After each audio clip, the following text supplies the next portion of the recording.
ఈ నెల 17వ తేదీ రోజు రాత్రి మన రోడ్ నెంబర్ 5 జూబ్లీస్లో ఉన్న అన్నపూర్ణ స్టూడియోలో big boss grand final event జరగడం జరిగింది. ఆ ఈవెంట్లో ఈ పల్లవి ప్రశాంత్ విజేతగా ప్రకటించడం జరిగింది. ఆ సందర్భంగా మనకి ఆ రోడ్ నెంబర్ 5లో చాలా పెద్ద ఎత్తున మాబ్ జమయ్యారు.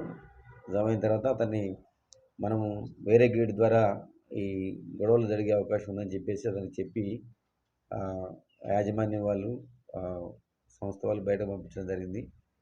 అతను చెప్పినా మళ్ళీ వినకుండా మళ్ళీ ఆ రోడ్ నెంబర్ 5కి రాత్రి మళ్ళీ తిరిగి రావడం జరిగింది. అప్పుడు పోలీసులు మేము ప్రత్యేకంగా అతనికి చెప్పడం జరిగింది. అతని వెహికల్లో అట్లా వెళ్ళొద్దని చెప్పినాం. ఎందుకంటే ఏదైనా సంఘటన జరిగే అవకాశం ఉందని గట్టిగా చెప్పడం జరిగింది. కానీ అతను వినకుండా అన్లాఫుల్ అసెంబ్లీ అంటే పెద్ద ఎత్తున అక్కడ వాళ్ళందరితోటి అతని ప్రొఫెషనల్ లెక్క తీయడం జరిగింది రోడ్ నెంబర్ 5 జూబ్లీస్లో.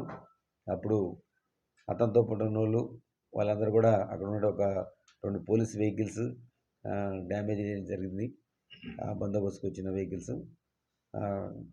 ఆ సందర్భంగా మేము crime number 780/2023 under section 147, 148, 290, 353, 427 read with 149 IPC section 3 of PDP act 119/179 of MB act of case జూబ్లీస్లో కేసు సోమటలో కేసు నమోదు చేయడం జరిగింది. చేసి ఆ క్రైమ్లో మనం తేదీ 19వ తారీఖు రోజు ఒక అందులో ఉన్నటువంటి నేరస్తులైనటువంటి సాయి కిరణ్, అదేవిధంగా అంకిరావుపల్లి రాజు అంటే ఈ వెహికల్స్ వాహనాలు ఉన్నటువంటి డ్రైవర్స్ అరెస్ట్ చేయడం జరిగింది.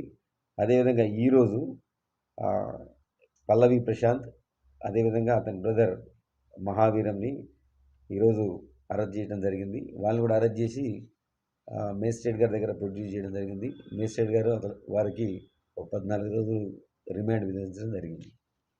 సార్ ప్రశాంత్తో పాటు వాళ్ళ బ్రదర్తో పాటు ఇంకెంతమంది? ఇంకా చాలా మంది ఉన్నారు. అవి మనం ఐడెంటిఫై చేస్తున్నాం.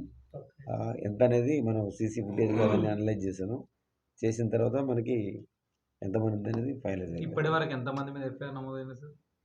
ఇప్పుడు వరకు అంటే చాలా మంది మీద ఉన్నది.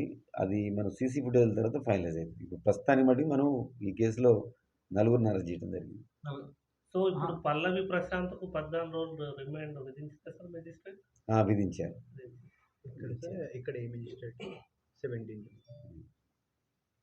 సార్ ఉన్న కేసెస్కి వీటికి కాకుండా అంటే మిగతా ఆర్టిస్టులు కూడా వాళ్ళు సపరేట్గా కేసులు పెట్టారు. వాటికి ఏదైనా సంబంధం ఉంటుందా? ఇప్పుడు ప్రస్తుతానికి ఈ కేసు ఇన్వెస్టిగేషన్లో ఉన్నది. తర్వాత విషయాలు మేము చట్ట ప్రకారంగా అందరి మీద ఎవరైతే ధ్వంసం చేసిన పోలీస్ వాహనాలు, ఆర్టీసీ బస్సులు ఇవన్నీ ధ్వంసం చేసిన మనకి 2 కేసులు నమోదు చేయడం జరిగింది. వాటిలో అందరిని కూడా గుర్తించిన తర్వాత ఎవరైతే నేరానికి పాల్పడ్డారో వాళ్ళ మీద మన చట్ట ప్రకారం చర్య తీసుకోవాలి. అవి మేము ఇన్వెస్టిగేషన్లో ఉన్నది. అవి ఇన్వెస్టిగేషన్ తర్వాత మళ్ళీ అవి వివరాలు చెప్తాం. సార్ ఇట్లాంటి ఈవెంట్స్ జరిగినప్పుడు ఆడియన్స్కు మీరు ఎట్లా చెప్తారు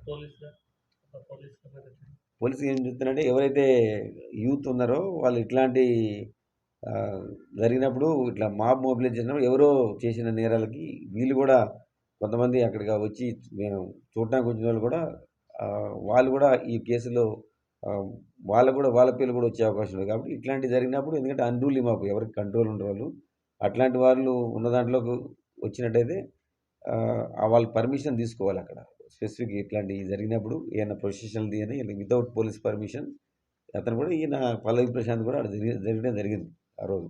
అందుకని అందులో ఉన్నోళ్ళు వేరే చూడటానికి వచ్చిన వాళ్ళు కూడా వాళ్ళు ఎవరైనా ఇన్వాల్వ్ అయినప్పుడు వీళ్ళ పేర్లు కూడా వచ్చే అవకాశం ఉంటుంది. కాబట్టి ఇట్లాంటి ఈవెంట్స్ బయట జరిగినప్పుడు ఎందుకంటే ఎవరి కంట్రోల్ ఉండరు మాకు అప్పుడు వాళ్ళు కూడా నేరస్తులు అయ్యే అవకాశం ఉంటుంది. కాబట్టి గమనించి ఎవరు కూడా ఇట్లాంటివి జరిగినప్పుడు అక్కడ జమ కాకూడదని మరి విజ్ఞప్తి పిలుస్తారు.